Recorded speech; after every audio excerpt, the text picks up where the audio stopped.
नमस्कार दोस्तों, मैं शिवमान सोलंकी अपने YouTube channel law testing plus में आपका स्वागत करता हूं। आज मैं आपसे the person with disability act 2016 के ऊपर चर्चा करूंगा। The person with disability act 2016 से पहले 1995 का एक्ट था। इस एक्ट को यूनाइटेड नेशन जनरल असेंबली के द्वारा कब स्वीकार किया गया था, अगर इसके विषय में बात करें तो 13 दिसंबर सन 2006 को यूनाइटेड नेशन जनरल असेंबली के द्वारा इसको स्वीकार किया गया था। भारत ने इसको रेटिफाइड किया था 1 अक्टूबर 2007 को। इसको जो एसेंट मिली थी 27 दिसंबर 2016 को। इसका डेट ऑफ इन्फोर्समेंट है 19 अप्रैल 2017। टोटल चैप्टर इसमें 17 है, टोटल सेक्शन 102 है, एक इसमें शेड्यूल्स है जहाँ पर स्पेसिफाइड डिसेबिलिटी के बारे में बताया गया। अब इसके चैप्टर्स के ऊपर चर्चा कर लेंगे, कौन कौन से चैप्टर इसमें दिए गए।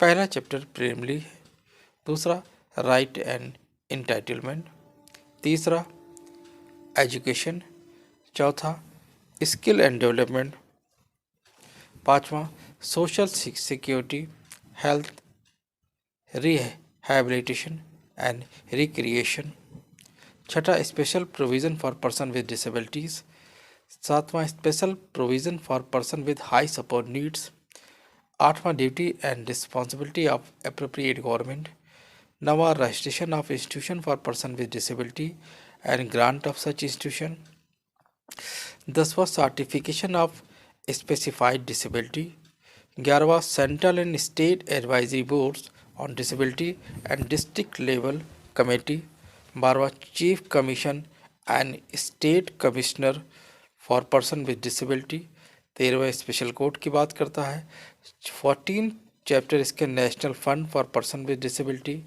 और 15 चैप्टर जो है state fund for person with disability की बात करता है, 16वां ऑफेंस एंड पेनाल्टी की बात करता है, 17वां मिसलेनियस की बात करता है।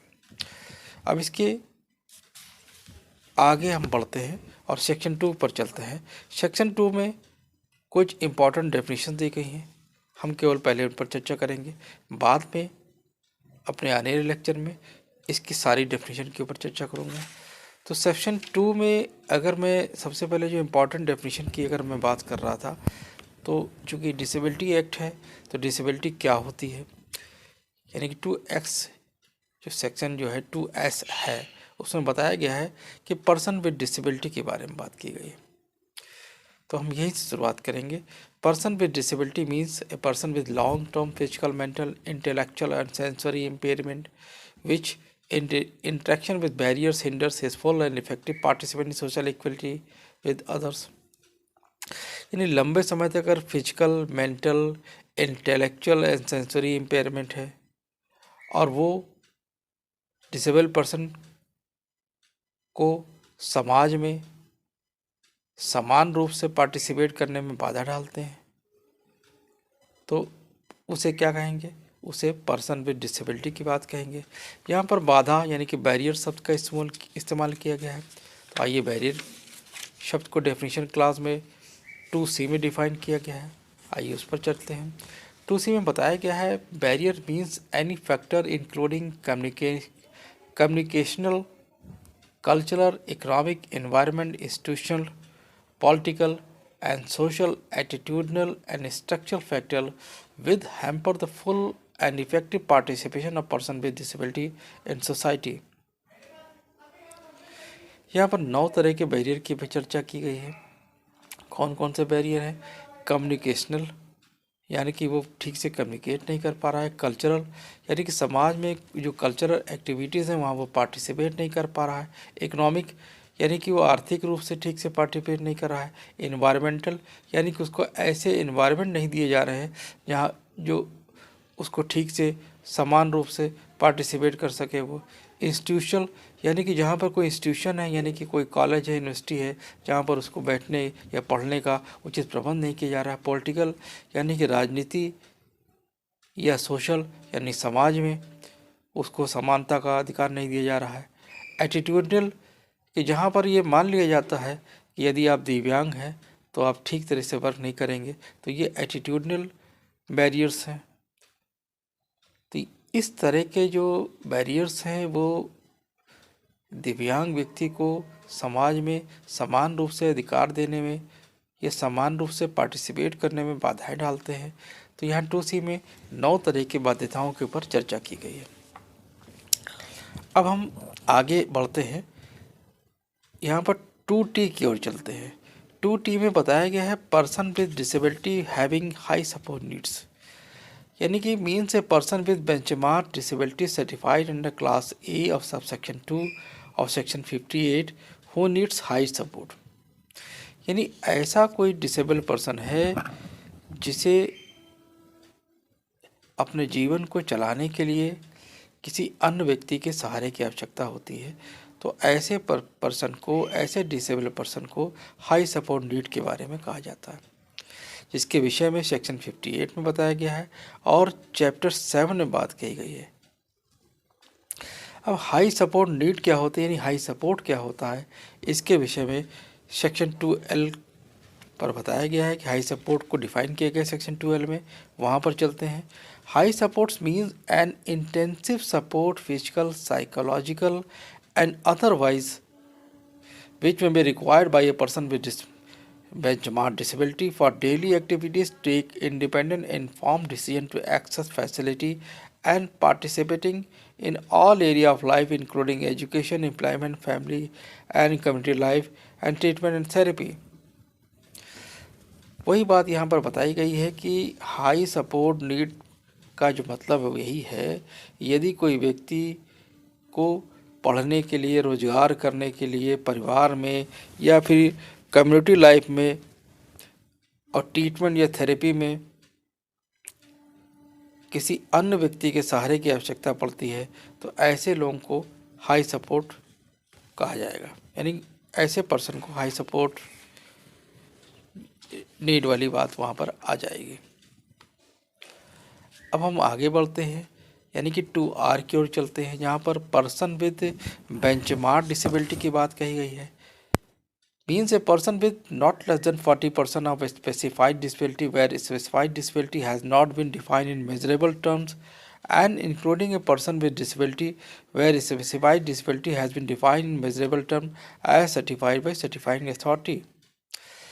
यानी कि बेंचमार्क डिसेबिलिटी वो होती है जहाँ पर किसी डिसेबिलिटी को अगर मेज़र किया जाता है तो वो 40% या 40% से अधिक हो, और यदि उसको मेज़र नहीं किया जा सकता है तो सर्टिफाइंग अथॉरिटी ने इस तरह की डिसेबिलिटी को बेंचमार्क डिसेबिलिटी के रूप में सर्टिफाइड किया हो। यहाँ पर 2R में स्पेसिफाइड डिसेबिलिटी की बात आई है, तो स्पेसिफाइड डिसेबिलिटी को डेफिनेशन क्लास में ZC में बताया गया है। वहाँ पर ये बताया गया है specified disability mean the disability as specified in the schedule, यानी कि शेड्यूल में जो है स्पेसिफाइड डिसेबिलिटी की बात बताई गई है। अब शेड्यूल में स्पेसिफाइड डिसेबिलिटी के बारे में क्या बताया गया है, इसके विषय को देख लेते हैं। हमारे पर्सन विद डिसेबिलिटी एक्ट 2016 में 21 तरह की डिसेबिलिटी के बारे में चर्चा की गई है। इस 21 तरह की डिसेबिलिटी को शेड्यूल में 6 तरह की कैटेगरी में बांट दिया गया है। अब वो कैटेगरी कौन कौन सी है? पहली है फिजिकल डिसेबिलिटी, दूसरी है फिजिकल डिसेबिलिटी में कौन कौन सी हैं, जैसे लेप्रोसी वाले जो पर्सन है, लेप्रोसी क्योर्ड पर्सन है, सेरेब्रल पैलिसी है, डोरिज्म है, यानी कि जो बौनापन वाली बात यहाँ पर है। इसके अलावा मस्कुलर डायसोथेरेपी है और एसिड अटैक विक्टिम को लोकोमोटर डिसेबिलिटी में शामिल किया गया है। इसके अलावा अगर विजुअल इम्पेयरमेंट यानी कि ब्लाइंडनेस है या लो विजन्स है, हेयरिंग इम्पेयरमेंट है, कम सुनने वाली बात है, स्पीच एंड लैंग्वेज डिसेबिलिटी है, तो ये सब लोकोमोटर डिसेबिलिटी में आती है। अब हम इंटेलेक्चुअल डिसेबिलिटी, इसकी जो दूसरी कैटेगरी है वो इंटेलेक्चुअल डिसेबिलिटी की बात करता है। अब इंटेलेक्चुअल डिसेबिलिटी को भी दो तरह की कैटेगरी में बांटा गया है, यानी स्पेसिफिक लर्निंग डिसेबिलिटी या ऑटिज्म स्पेक्ट्रम डिसऑर्डर, और इसकी तीसरी कैटेगरी है मेंटल डिसऑर्डर। चौथी कैटेगरी है disability cause to chronic neurological conditions. पांचवी कैटेगरी है मल्टीपल डिसेबिलिटी, और छठी कैटेगरी है any other category as may be notified by the central government, यानी कि ऐसी कोई भी कैटेगरी जो सेंट्रल गवर्नमेंट के द्वारा नोटिफाइड की जाए। तो ये इम्पॉर्टेंट डेफिनेशन थी जिसको इस एक्ट को शुरू करने से पहले जानना आवश्यक था, जिसके विषय में आज मैंने चर्चा की। इनके अन्य डेफिनेशन के विषय में मैं अपने आने वाले लेक्चर में चर्चा करूँगा। अब सेक्शन 3 की ओर चलते हैं। सेक्शन 3 में बताया गया है इक्वल ट्रीटमेंट की बात कही है, यानी इक्वलिटी एंड नॉन डिस्क्रिमिनेशन की बात कही गई। The appropriate government shall ensure the person with disability enjoy the right to equality, life with dignity and respect for his or her integrity equally with others। यानी कि समुचित सरकार होगी, इस बात को इंश्योरेंस देगी, इंश्योर करेगी जो डिसेबल पर्सन है वो उनके साथ जीवन में समानता और सम्मान का व्यवहार हो। The appropriate government shall take steps to utilize the capacity of person with disability by providing appropriate environment, यानी कि समुचित सरकार ऐसे वातावरण पैदा करेगी जहाँ पर डिसेबल पर्सन के साथ समानता का व्यवहार हो।